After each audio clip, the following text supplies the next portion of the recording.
Vechain continues to see an aggressive breakdown move after losing our key area of support that lies between the 0.02387 and the 0.022. And at the time of this recording, we are holding below the 20-day MA here on the 4-hour chart. We have also lost another key area of support above the 0.02077, flipping it back into resistance.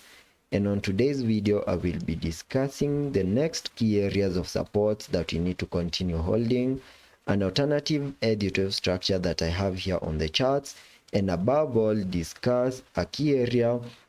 that we need to continue holding above here on the daily chart for us to still expect higher prices in the next coming days. So make sure that you stick around till the end of the video, and starting the video by first giving you a recap of what I have been expecting. I've been saying to you that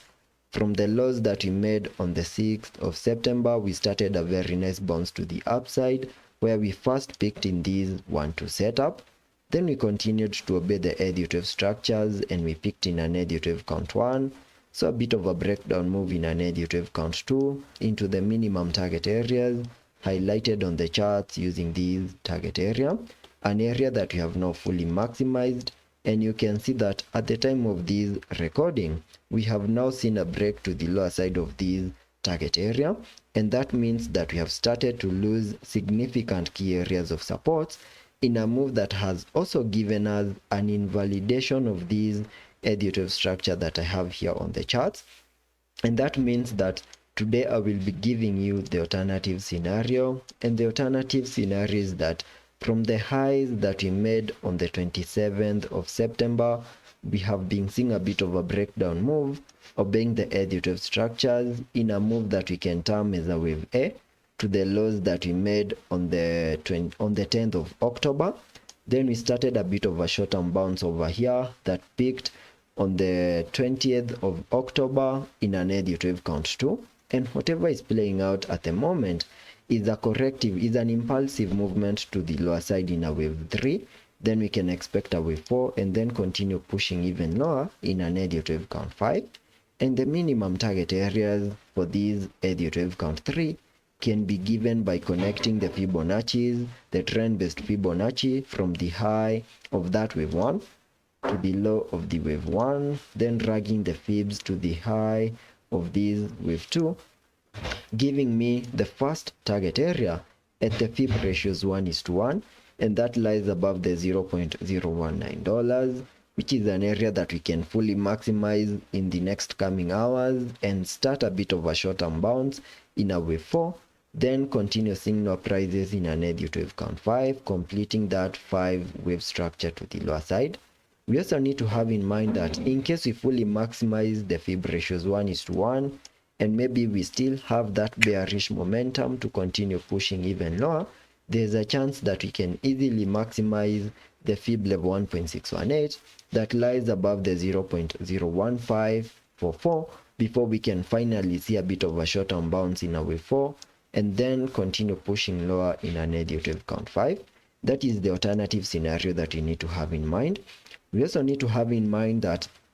in the next coming hours, there are high chances that we are going to see a total breakdown move giving us a reset of the lows that we made on the 6th of September below the 0.01938, and also the lows that we made on the 5th of August below the 0.01894. And if by any chance we lose the lows that we made on the 5th of August, then that will be suggesting a more bearish case scenario that is better explained using the daily chart, where I still believe that we got our bear market lows last year and started an aggressive bounce to the upside in a move that peaked above the 0.05515, giving us the high for this additive count 1.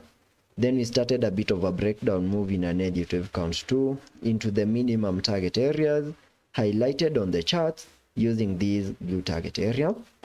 an area that we have now fully maximized, and there are high chances that we have the lows in place for the wave 2, and in the next coming months we can easily start an impulsive additive count 3. But for that to play out, we need to continue holding above the fib level 0.88, and that is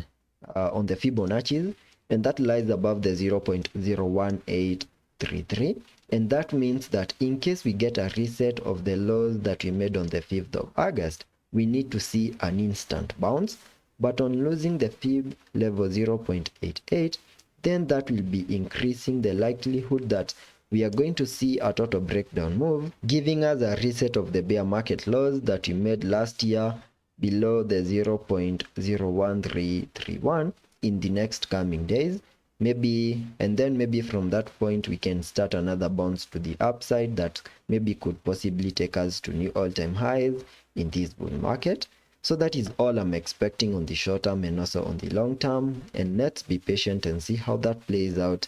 and I will be keeping you up to date.